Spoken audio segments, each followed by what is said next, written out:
এই ভিডিওটি শুধুমাত্র মজা করার জন্য তৈরি করা হয়েছে, কাউকে ছোট করার জন্য নয়। ধন্যবাদ। পিসি, সামনে তো আমার দিদির বিয়ে, আমার কাছে তো মাত্র 1 লাখ টাকা আছে, আমার তো খুব চিন্তা হচ্ছে পিসি। এসব নিয়ে আপনাকে চিন্তা করতে হবে না।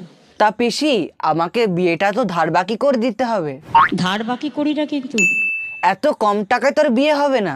দিয়ে দিন না ওই টাকাটা আমাদের, আমি বিয়ে দিয়ে দেবো। আচ্ছা পিসি, ঠিক আছে। তার ছেলে কি করে? গাড়ির ড্রাইভার। ওদের টাকা পয়সা আছে তো পিসি? এমনিতে তো ওদের টাকার অভাব নেই। তা পিসি, ছেলে আগে কি করতো?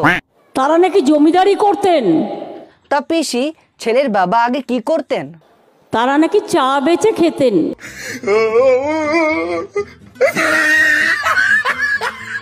তা পিসি, তুমি ছেলে দেখতে গিয়েছিলে তো? আমি তো গিয়েছিলাম কথা বলতে। তা পিসি, তুমি যে এত ভালো ঘটকালি করো, তো তুমি কি পাও?